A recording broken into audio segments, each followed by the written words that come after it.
Hi, everyone. Welcome back to Strong as You Think. Today, I want to talk about when we want things, but we kind of just stuff it. There's, several reasons for that. Sometimes we think I'm selfish for wanting something. Sometimes we think we're saving ourselves from disappointment if we don't acknowledge something that we want. And then sometimes there's things that we think that we want that aren't nice, that don't maybe agree with our standards, okay? And so there's all these reasons that we might kind of just push aside or shove away or stuff down things that we find ourselves wanting, even a temptation per se. But the thing is, even though we might think when we stuff them or push them away that they're gone, they're not gone. They're still in there, but it's like they're in there unattended. It's still going on. It may not be in the forefront. We've decided it's not important to think about. And there's utility to that because sometimes it's not the right time to think about it. We don't want to entertain some of these thoughts sometimes. But the reality is that when we don't pay attention to them, they're still there. So what I would want to offer you is to try to take some time to acknowledge what some of these things are, some of these things that you want that you may have shoved back. But with the condition that you will not be acting on it, okay? You're allowed to want whatever it is, but you will not act on it, even if it seems good. Let's just not act on it. Let's give ourselves permission and practice to having these wants go on, but not acting on it. And even if you have a good want and you practice it and you don't act on it, that's practicing some of that self-control.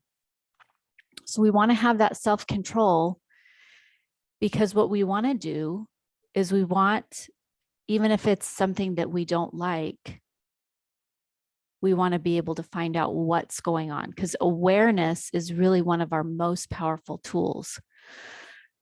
So for example, like I'm a mom, I'm a parent. And, sometimes when something happens to our kids, we get pretty mama bear, right? And so someone has done something mean to my child. And sometimes I feel like I want them to feel what that feels like. I want them to have that pain. But then I have to shove that away to say, no, sometimes it's just their kid. They're just humans. That's not what I really want. But part of me still does. Like, but why is it that I want that? I think that's a useful question.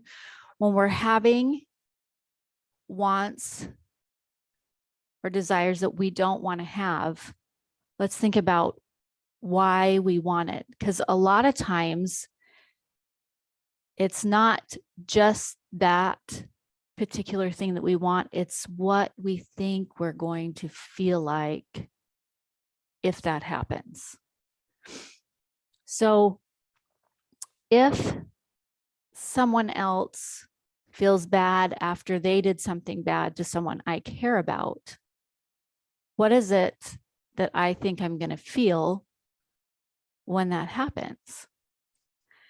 I think a lot of what I think I'm going to feel is that there's some justice in the world. There's some control I have that if I'm doing something good will happen. Or if I'm doing something bad, or if someone else does something bad will happen. That there's some sort of predictability, that there's some sort of stability in that. I think I want some of that stability, right? I think that's kind of sometimes where some of this desire for revenge comes in. We think we're going to feel safer. We think we're going to feel more stable. Okay. And perhaps we would, but is there another way that we could get that feeling of safety and security without having to want something bad to happen to someone else? And I think that's sometimes where a belief in God and a life after this can be very powerful, because we can believe that things could be made right. You know, there's also the belief in karma. But it's real interesting to realize that maybe I'm not bad, that impulse came, that I wanted something bad to happen to that person, because what I really wanted, or what I really want, is to have some safety and security and some control in what's going on in life. And so if I can realize that, I realize there may be other options. Maybe I can transfer that away from that particular want and find another route, right? You know, and just like also we might feel like, I want this big house just like these other people that I see having it. And we feel like, well, I'm just being selfish. But what is it that we think we're going to feel like if we get that new house? Sometimes we feel like, well, if I get that new house, then I'm just as good as them. Okay. Well, does a new house really dictate if we're as good as somebody else or our worth? I think we know that at some level, but that belief was still going on there. But if we didn't pay attention to that, right, then we don't know that belief is going on. We can't question, okay, so if it's that I want to feel worthy, is there a better way for me to feel worthy than to wish for a new house? And I think all these things lead to questions that we can ask ourselves, and we realize what's really going on, and that we have more choices. Okay. When we're looking for a feeling, not an exact outcome. We think we're looking for the outcome, but sometimes we don't realize that we're looking for that outcome because of what we think we're going to feel like afterwards.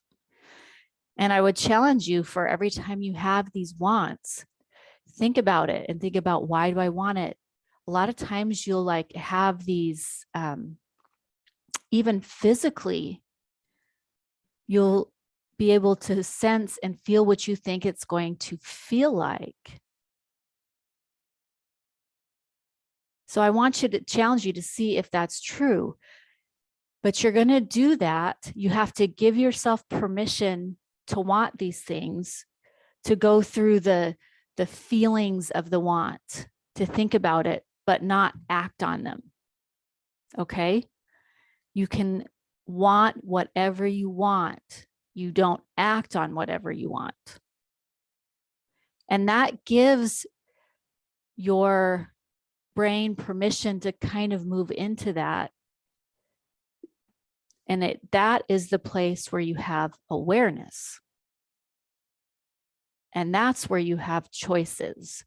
But when it's going on unattended in there, you don't have awareness. And when you don't have awareness, you don't have choices.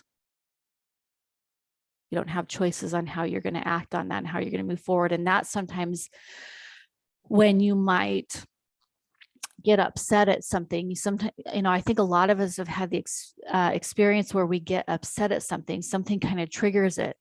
And we think, where did that come from? That came from something that we stuffed and it's been running around unattended until it comes out, right? So it's still there, even though we haven't been paying attention to it. It's just running around unattended, and we aren't using awareness to figure out what we want to do with it. So that's why we're going to just practice wanting without acting. It doesn't have to lead to anything. It's also powerful to practice wanting without acting because we don't have to be so scared of those thoughts anymore. Sometimes we think if we have them, we're going to act on them. No. Sometimes these thoughts come, unwanted. It happens. That's a part of being human.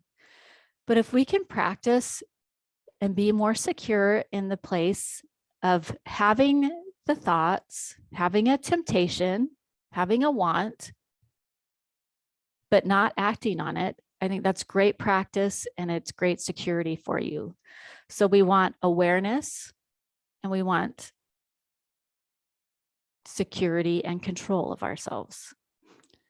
And that's can find in the space of allowing it and not stuffing it.